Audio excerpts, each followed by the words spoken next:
Hola, mi nombre es Paola Lizeth Guerrero López y en este momento me encuentro cursando el segundo semestre de la carrera médico cirujano dentista.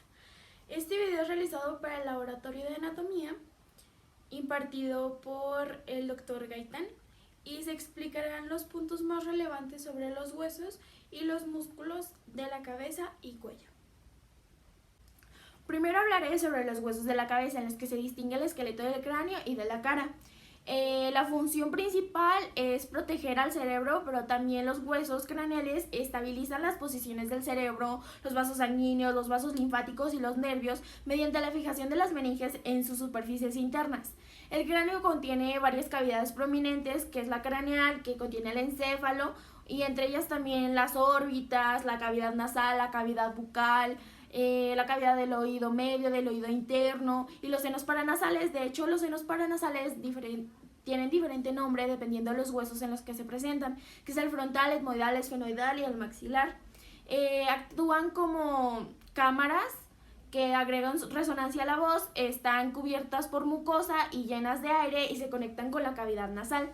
Los huesos del cráneo tienen agujeros notorios que permiten el paso de los nervios y los vasos sanguíneos.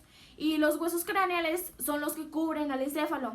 El encéfalo, estos huesos que cubren al encéfalo de manera colectiva integran el cráneo. Y el encéfalo no tiene contacto como directo con los huesos, ya que está cubierto por 3 meninges, de las cuales la más gruesa y dura es la dura madre, de la cual descansa de manera laxa contra la parte interior de casi todo el cráneo, pero está adherida con firmeza a él. El cráneo es una estructura rígida con una abertura que se llama agujero magno, que está en el hueso occipital, y la médula, mediante el agujero magno, la médula espinal se une con el encéfalo y consta de 2 partes principales, que es la bóveda craneal y la base. La bóveda craneal no es solo un hueso, sino que es el conjunto de huesos de la parte superior del cráneo que forman el techo y las paredes de este mismo. Y la base o el piso, en la base se observan como 3 depresiones, las cuales se le llaman fosas craneales, y estas corresponden al contorno de la superficie interior del encéfalo.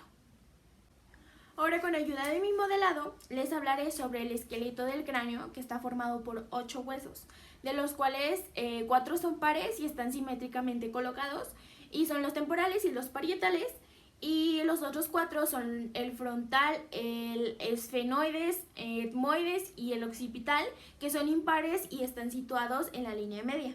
Primero empezaré con el hueso frontal, que es un hueso plano e impar que presenta 2 porciones, una vertical superior que contribuye a formar la bóveda craneana y otra horizontal inferior que constituye aparte de la bóveda de las cavidades orbitarias. Se extiende desde la parte trasera de la frente hasta la prominente sutura coronaria, que cruza la parte superior de la cabeza de derecha a izquierda y que une al hueso frontal con los huesos parietales. El hueso frontal incluye la pared anterior y casi una tercera parte del techo de la cavidad craneana y se vuelca hacia el interior para formar casi toda la fosa craneal anterior y el techo de la órbita. En una zona profunda que constituye o corresponde a las cejas, tiene un borde que es el margen supraorbitario, y cada margen está perforado por un solo agujero supraorbitario que proporciona el paso de un nervio, una arteria y varias venas. El área suave del hueso frontal se encuentra apenas arriba de la nariz, que es en este punto, y se le llama glabela. El esfenoides es un hueso impar que está colocado en la parte media y anterior de la base del cráneo, por detrás del etmoides y del frontal, delante del occipital, y lateralmente limita con los huesos temporales, aunque está un poquito más adelante que ellos. Ocupa la parte central y tiene forma como cúbica, y de él parten apófisis a los lados y hacia abajo. Las que parten hacia abajo reciben el nombre de apófisis pterigoides, y las que parten hacia los lados son alas, pares, pequeñas y grandes del esfenoides. Ahora, el etmoides es un hueso de forma irregular que está situado en la parte anterior y media de la base del cráneo y encajado en la escotadura etmoidal del hueso frontal. Forma parte de la pared medial de la órbita, del techo de las paredes de la cavidad nasal y el tabique nasal. Y es un hueso muy poroso y delicado. En él se distinguen dos láminas, la lámina vertical y la lámina horizontal, que la dividen en dos partes, y dos masas laterales que se desprenden de los extremos de esta lámina horizontal. La lámina cribosa forma el techo de la cavidad nasal y la lámina tiene una hoja en la pared media, que es la apófisis cristagali, que constituye un punto de unión para la dura madre. Y cada lado de la cresta se encuentra un área delgada y deprimida con varios como agujeros, que son los agujeros cribosos. Y estas depresiones descansan un par de bulbos olfativos que están relacionados con el olfato. De color rosa tenemos a los huesos parietales, que son dos huesos planos situados simétricamente en las partes laterales y superiores del cráneo, por delante del occipital, detrás del frontal y encima de los temporales, articulados entre sí en la línea media. Y cada uno de ellos presenta dos caras, que es una endocraneana y otra exocraneana, cuatro bordes, que es el anterior, posterior, superior e inferior, y cuatro ángulos, de los cuales dos son anteriores y dos son posteriores. Los huesos temporales están situados a los lados de la parte media de la base del cráneo, extendiéndose por las caras laterales de este, y cada uno de ellos se articula con diferentes huesos. Por delante con el esfenoides, por detrás con el occipital y por arriba con el parietal. El temporal en el adulto es el resultado como de la soldadura de tres piezas, que son la escama, el hueso timpánico y la roca.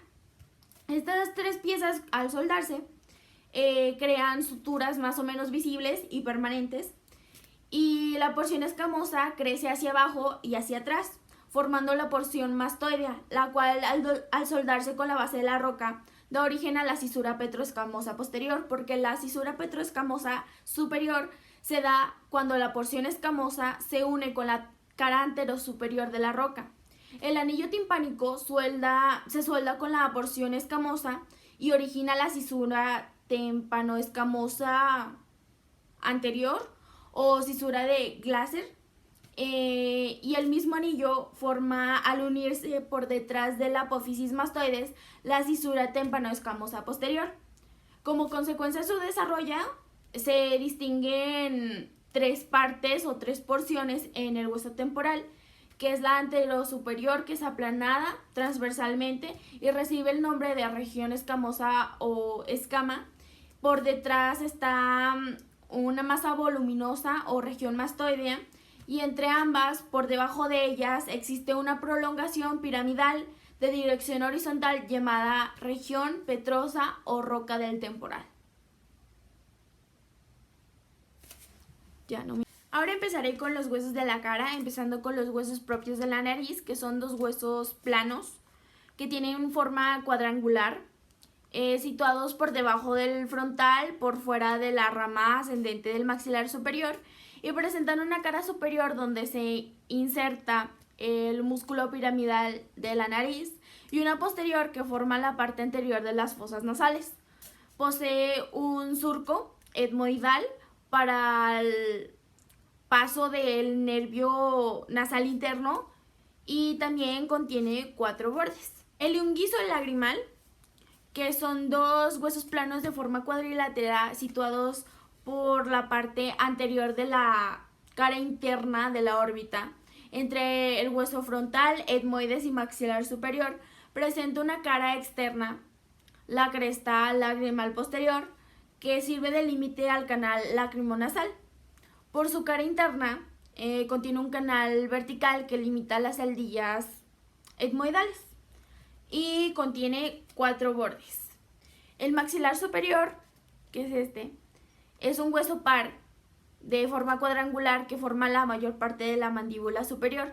Presenta en la parte inferior de su cara interna la apófisis palatina, que forma el piso de las fosas nasales y parte de la bóveda palatina. Y al articularse el lado opuesto forma la espina nasal anterior y hacia atrás el conducto palatino anterior. y en ese conducto pasan la arteria y el nervio esfenopalatino. Se articula con el palatino y hacia adelante se encuentra el orificio del seno maxilar y la apófisis ascendente del maxilar, con las crestas turbinales superior e inferior que se articulan con los cornetes medio e inferior. El hueso malar es un hueso par cuadrangular que forma el esqueleto del pómulo y se sitúa entre el maxilar superior, el frontal, el ala mayor del esfenoides y el temporal. En su cara externa se insertan los músculos cigomáticos. En su cara interna forma parte de la fosa temporal y de la fosa cigomática y presenta 4 bordes. El anteroposterior presenta la apófisis orbitaria, que forma parte de la base de la órbita. Ahora, el vómer. El vómer es un hueso impar, de forma cuadrangular, situado en el plano sagital, junto con la lámina perpendicular del etmoides y el cartílago, forman el tabique de las fosas nasales. Aquí está. Y presenta 2 caras laterales, derecha e izquierda, formando la pared interna de las fosas nasales, y cuenta con 4 bordes, en el que el borde superior forma el conducto esfenovomeriano. El maxilar inferior constituye la mandíbula inferior y está formado por un cuerpo y 2 ramas. El cuerpo tiene forma de herradura y en su cara anterior presenta en la línea media la sínfisis mentoniana. En su parte inferior prominente se le llama eminencia mentoniana y hacia atrás se encuentra el agujero mentoniano, donde salen los nervios y vasos sanguíneos mentonianos. La línea oblicua externa, donde también se insertan los músculos triangular de los labios, el cutáneo del cuello y el cuadrado de la barba. Con este segundo modelado les explicaré los músculos de la cabeza y del cuello, empezando con el primero, que es el occipito frontal de color amarillo, y su inervación es temporofacial y su acción es que es tensor de la aponeurosis epicranial, o sea que es elevador de las cejas. En segundo plano tenemos al recto menor, que es este rosa, posterior de la cabeza, y su inervación es el primer nervio cervical y su acción es que es extensor de la cabeza. Tenemos aquí el tercero, que son estos dos, que es el recto mayor posterior de la cabeza, y su inervación es el primer nervio cervical y su acción es que desplazan la cabeza hacia atrás y solos la giran al lado que se contrae. Después tenemos de rojo al oblicuo mayor posterior de la cabeza y su inervación son las ramas del primer nervio cervical y su acción es que gira la cabeza al lado que ésta se contrae. Aquí tenemos al oblicuo menor posterior a la cabeza y su inervación son las ramas del primer nervio cervical. Su acción es que inclina hacia atrás y hace girar la cabeza al lado opuesto. Después tenemos el complejo menor, que su inervación son las ramas occipital mayor y 3 primeros cervicales. La acción es que desplaza la cabeza hacia atrás y la inclina al lado que se contrae. Después tenemos de rosita o lilita el complejo menor, que su inervación son los nervios cervicales tercero, cuarto y quinto y el occipital mayor. Su acción es que juntos desplazan la cabeza hacia atrás y solos giran la cabeza hacia el lado opuesto. Después tenemos de azul clarito el esplenio, que su inervación son las ramas posteriores a nervios cervicales y nervio occipital mayor. Y su acción es que extienden, inclinan lateralmente y rotan la cabeza hacia el lado que se contrae o la digieren atrás por contracción simultánea. Aquí en la punta de la nariz tenemos el dilatador de las aberturas nasales y tiene una inervación temporofacial y lo que hace es que dilata la abertura nasal. Después aquí, estos de aquí, estos dos, es el mirtiforme y tiene una inervación temporofacial y la acción que realiza es que es depresor del ala de la nariz. Después aquí el 15, este rosita, es que es el canino, es el músculo canino que tiene una inervación temporofacial y eleva y lleva hacia adentro la comisura labial. Después tenemos el 16, que es este de aquí, esta línea de aquí, que es el elevador común de la nariz y labio superior. Su inervación es temporofacial y su acción es que eleva la nariz y el labio superior. Después tenemos el número 17, aquí está, del otro lado, que es el elevador del labio superior y su inervación es temporofacial y su acción es que eleva el labio superior. Después tenemos este azul, que es el cigomático mayor, que su inervación también es temporofacial y su acción es que desplaza hacia arriba y hacia afuera la comisura labial. Aquí tenemos al cigomático menor, el cual tiene una inervación temporofacial y su acción es que eleva y lleva hacia afuera el labio superior.